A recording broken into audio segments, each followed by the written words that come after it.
There is a kind of heartbreak no one warns you about, missing someone who hurt you. You remember the pain, the silence, the moment everything changed, and yet your heart still reaches for them in the quiet hours. Not because you want them back, but because a part of you still feels unfinished. You don't miss the arguments, the confusion, or the disappointment. You miss the version of yourself that felt alive before the damage. And the most painful part isn't that they left. It's that your feelings didn't leave with them. Nothing is wrong with you. Your heart is reacting to something it hasn't understood yet. Missing someone who hurt you is one of the most confusing emotional experiences a person can go through. People around you may ask why you still care or why you haven't moved on, as if healing is a switch you can flip. But the heart doesn't follow logic. It follows memory, safety, and the moments that once felt like relief. Sometimes the person who caused your pain was also the person who made you feel seen, less alone, or understood. And the brain remembers comfort far more vividly than it remembers the hurt that followed. So when the relationship ends, your feelings don't disappear with it. They linger in places that once felt familiar, creating a quiet ache that makes you question yourself. You start to wonder whether you miss the person or the version of yourself that existed in their presence. This video isn't here to blame you for what you feel. It's here to help you understand why your heart is still holding on and how to let go without shaming yourself for being human.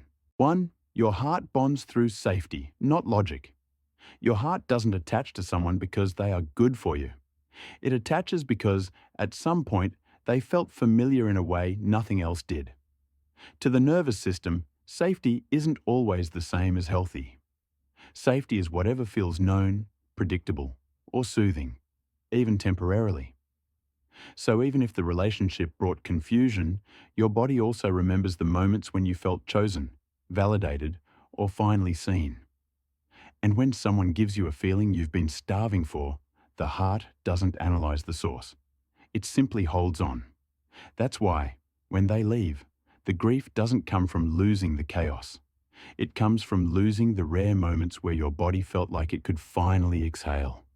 You're not missing the arguments, the distance, or the disappointment. You're missing the sense of relief your nervous system labeled as home. This doesn't mean you want them back. It means your heart is still trying to return to the last place where it remembers feeling regulated. Your reaction isn't proof of weakness. It's evidence that your emotional wiring learned safety in the only form it was given, even if you deserved something much healthier. 2. The brain remembers relief, not pain. Psychology shows that the brain stores emotional experiences differently than logical ones. Pain becomes a memory, but relief becomes a feeling the body continues searching for. So even if you can list every reason the relationship was unhealthy, your mind replays the moments that brought comfort, the warmth in their voice, the attention that made you feel chosen, the temporary sense of belonging that felt like finally being understood. Your brain isn't trying to hurt you. It's trying to return you to what it believes will calm the distress. This is where confusion begins. You're not longing for the person. You're longing for the emotional relief that came before the damage. And because the heart doesn't bookmark time the way the mind does, the good memories aren't separated from the painful ones. They blend. They overlap. They trick you into believing the connection was more secure than it was. Understanding this doesn't make the feelings disappear, but it helps you release the shame. You're not stuck because you're weak. You're stuck because your brain is still learning the difference between comfort and safety. 3. Unfinished emotional loops. One of the hardest things for the human mind to accept is an unresolved ending. When someone hurts you and then pulls away without explanation, the brain doesn't process it as closure. It experiences it as interruption. The story ends in the middle, leaving you with questions that have nowhere to go. Your mind keeps trying to finish a conversation that already ended. You replay moments, searching for signs you missed. You analyze their words, hoping one detail will make everything make sense. But you're not actually longing for the person. You're longing for completion. Humans struggle more with uncertainty than loss. The absence of answers creates a loop. What happened? Did I matter? Was any of it real? These questions don't fade with time. They fade with meaning. Closure doesn't come from hearing what you wanted to hear. It comes from understanding that their silence is still an answer. You don't need their explanation to stop hurting. You need permission to stop blaming yourself for what you were never responsible for. The loop ends when you realize the story wasn't unfinished because of you. It was unfinished because they couldn't stay long enough to finish it. 4. Trauma bonding isn't love. Trauma bonding doesn't mean you were drawn to pain. It means your nervous system adapted to a cycle it didn't know how to escape. When a relationship shifts between hurt and comfort, the body becomes conditioned to chase relief after pain. The brain learns to associate closeness with intensity, not consistency. So even when the relationship felt overwhelming, the moments of softness felt like rescue. This creates a powerful attachment, not because the person was right for you, but because the pattern was familiar and unpredictable. Unpredictability releases adrenaline, and adrenaline heightens emotional memory. The nervous system becomes alert during conflict and deeply attached during calm. That contrast makes the connection feel irreplaceable. But what feels irreplaceable is not the person. It's the temporary relief after the tension. Missing them doesn't prove the relationship was meaningful. It proves your body was surviving instability the only way it knew. Healing doesn't happen by hating yourself for staying. It happens by understanding why leaving felt impossible. You weren't weak. You were wired for survival, not abandonment. 5. You miss the version of yourself. You're not actually missing the person. You're missing the version of yourself that existed when you were with them. The one who felt hopeful, seen, and temporarily protected from the loneliness you carried long before they arrived. When a relationship ends, it isn't just the connection that disappears, it's the access point to the parts of you that felt alive. So the longing becomes less about love and more about identity. You begin searching for the feelings you lost, not the person who left. This is why grief feels so confusing. It isn't about wanting them back.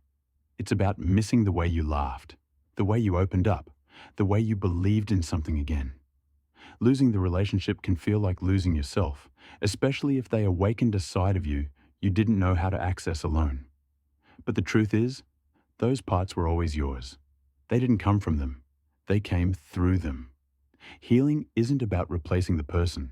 It's about reconnecting with the version of you that you're afraid disappeared with them. 6.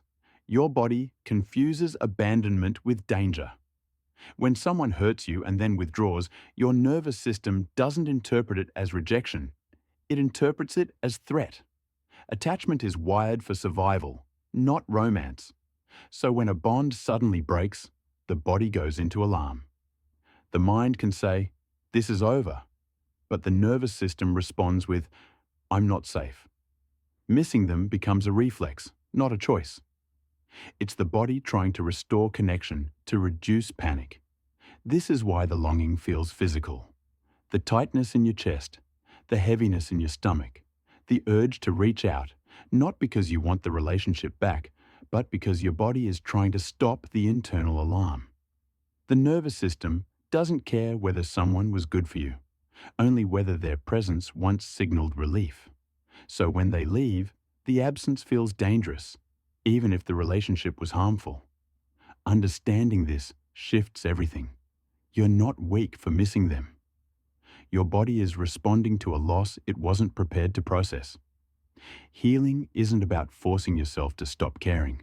It's about teaching your nervous system that safety can exist without their presence. Over time, the alarm quiets and longing turns into release.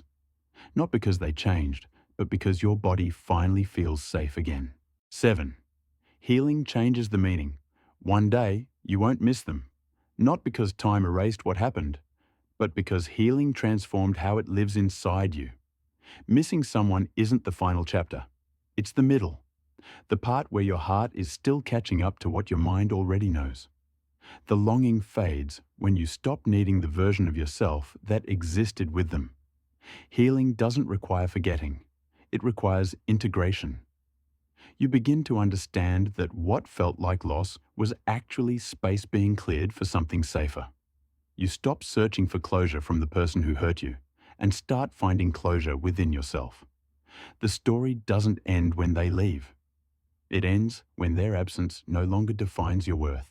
You were never weak for missing someone who hurt you. You were human. Your heart wasn't breaking. It was learning what safety is and what it is not.